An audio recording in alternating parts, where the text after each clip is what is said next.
আসসালামু আলাইকুম, সবাই কেমন আছেন? আশা করি সবাই ভালো আছেন। আলহামদুলিল্লাহ আমিও ভালো আছি। আমার যদিও এক্সাম চলতেছে, তো আমি একটু এক্সামের জন্য আসলে ব্যস্ত আছি। তবে এই জিনিসটা খুব ভালো হয়েছে যে আমার এক্সাম হচ্ছে উইকলি, মানে হচ্ছে প্রতি সপ্তাহে একটা করে এক্সাম। তারপরেও যে আমি এত কেন ব্যস্ত আমি কিছুই বুঝতেছি না। মানে আমি হচ্ছে একটু বেশি লেজি।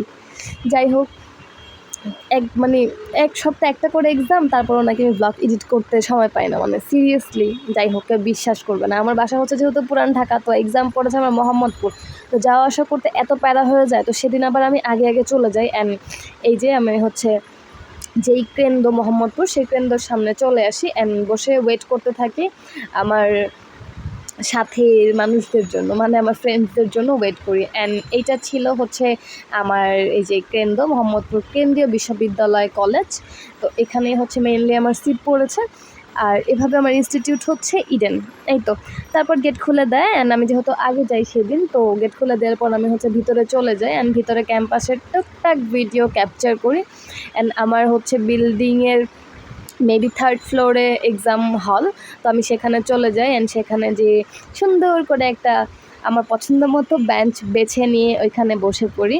অ্যান্ড বসে বসে আমি দুষ্টামি করতে থাকি মেনলি, যে ম্যাডাম আসবে কবে, ওয়েট করি। যেহেতু আমি সেদিন অনেক আগে চলে গিয়েছিলাম আর আমার এক্সাম যেহেতু 9টা বাজে শুরু, তো দেখেন আমি হচ্ছে 8:30টার মধ্যেই আর কি ভিতরে চলে আসছি ক্লাসে।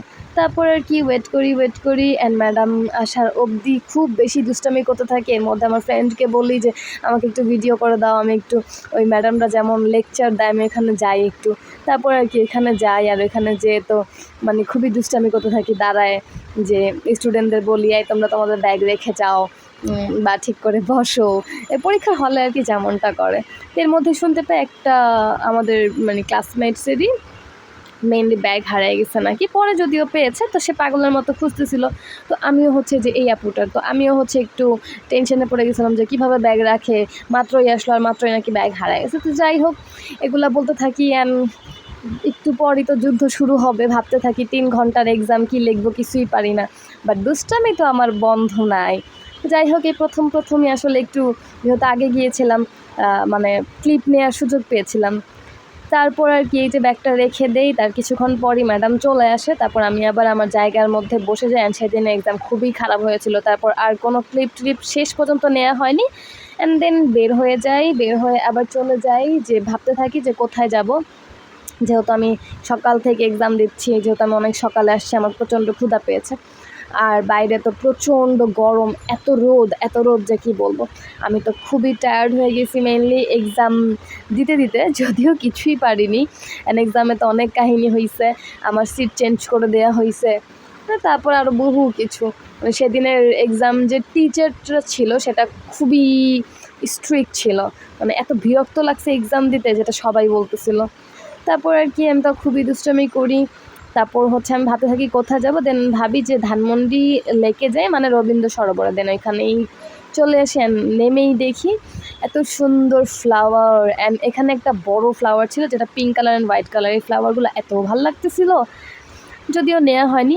তারপর ভাবলাম যে ওইখানে যেয়ে একটু বসবো পানির সামনে। তারপর আর কি ওই লেকের সামনে আমি টুক করে চলে যাই অ্যান্ড ওইখানে যেয়ে মেইনলি আমি হচ্ছে একটু রেস্ট নেই, কারণ এখানে আমার কিছুক্ষণ হচ্ছে রেস্ট নিতে হবে। অনেকক্ষণ ক্লাসে ছিলাম, 3 ঘন্টা, তার মধ্যে লিখছি, দুষ্টামি করছি, হ্যাঁ এইগুলোর মধ্যে আমি আসলে এক্সহস্টেড হয়ে গিয়েছিলাম। তারপর আর কি যে এখানে এসে একটু খোলা মেলা জায়গায় বসলাম, বাতাস খাচ্ছিলাম অ্যান্ড ভাবতেছিলাম পরে কী করা যায়। আর রবীন্দ্র সরোবরে কিন্তু মেলা চলতেছিল মেইনলি, তো আমি ওইগুলোরও ক্লিপ নিচ্ছিলাম। যে এখানে বেশ কয়েকটাই রাইড ছিল, লাইক ড্রাগন রাইড, নাগরদোলা, নৌকা, যদিও এগুলো তখন স্টার্ট হয়নি যেহেতু দুপুরবেলা ছিল। তারপর আমি আরও সরোবরের ভিতরে যাই, সরোবরের ভিতরে যেয়ে দেখি অনেক স্টল বসেছে, যেমন খাবারের বেশ কয়েকটা স্টল বসেছে, নিমকি, মুরালি, তারপরে ফুচকার, মোমোর, ওয়াফেল, আরও অনেক টাইপের খাবার, হ্যাঁ পিঠা, তারপরে মানে অনেকগুলাই খাবার।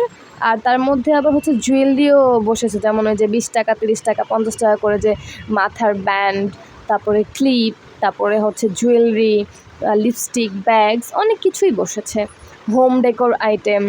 বেশ স্টল বসেছে। তো যেহেতু আমি দুপুরবেলা গিয়েছিলাম তো তখনও মানে হচ্ছে স্টার্ট করেনি মেলা। মেলা মেবি বিকাল থেকে স্টার্ট হয়, কিন্তু যদিও মাইকিংয়ে বলতেছিল সকাল 8টা থেকে রাত 10টা পর্যন্ত নাকি হচ্ছে মানে মেলা হয়। তবে আমি দুপুরে 2টার পর যেয়েও দোকান খোলা পাইনি। তো কীভাবে সকাল 8টা থেকে রাত 10টা পর্যন্ত, যাই হোক কিছু বলার নেই আসলে, যা বলে তাই যদি করতো তাহলে তো ভালোই হতো। তো আমি এগুলার হচ্ছে মেলার কিছু ক্লিপ নিয়ে ডিসঅ্যাপয়েন্ট হয়ে আবার চলে আসি। চলে এসে ভাবতে থাকি যে কী করবো, অনেক তো দুষ্টামি করলাম, এবার আমার আর ভাল লাগতেছে না। মেনলি আমি টায়ার্ড হয়ে গেছি, এখন হচ্ছে আমার খেতে হবে। তো এটা ভাবতে ভাবতেই ভাবি যে চলে যাবো, অ্যান্ড দেখি বৃষ্টি পড়ে। অ্যান্ড লেকের ভিউটা এত সুন্দর লাগতেছিল, মানে পানির মধ্যে বৃষ্টির যেই ফোঁটাগুলো পড়তেছিল দেখতে, মানে সচোখে যেহেতু আমি দেখেছি, ক্যামেরার থেকে চোখের দেখাতে অনেক বেশি ভালো লাগতেছিল। অ্যান্ড বৃষ্টি হয় কি বারবার কমে আর আবার পড়ে, অ্যান্ড এক পাশ থেকে বৃষ্টিটা শুরু করে পড়তে আরেক পাশ যে শেষ হয়। তো আরও বেশি ভালো লাগতেছিল যে বৃষ্টি পড়ার এই দৃশ্যটা, বা মানে হঠাৎ করে পড়ে হঠাৎ করে থেমে যায় এরকম। তো মাছও আবার দেখতেছিলাম, এই যে এখানে না মাছ ছিল, যদিও ক্যামেরা ব্লারের জন্য হয়তো বা দেখা যাচ্ছে না, সাডেনলি ক্যামেরাটা ব্লার হয়ে যায়।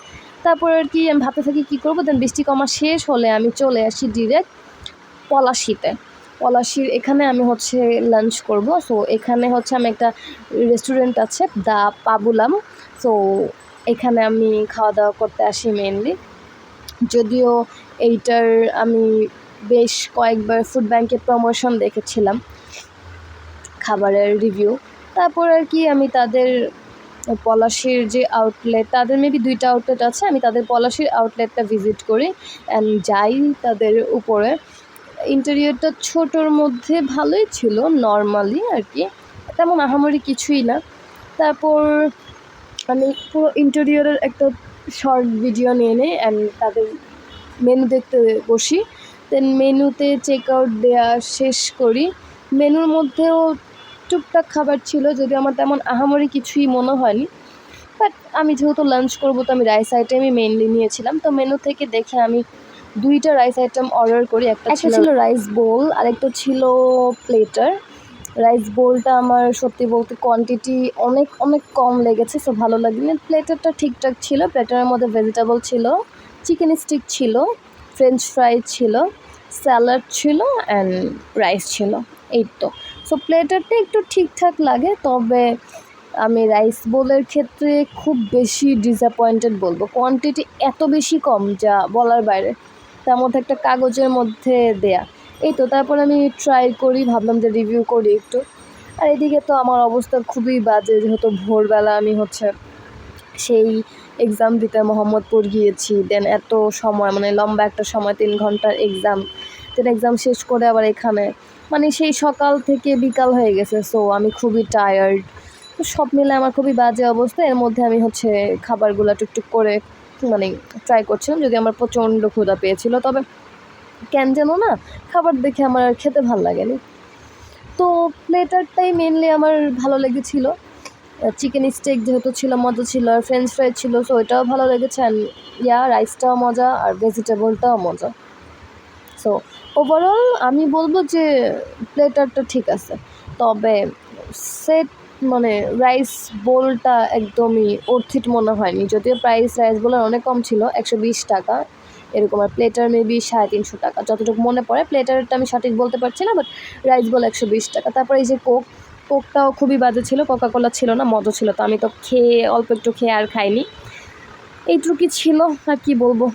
That's all for today. Thanks for watching my video. Assalamu alaikum.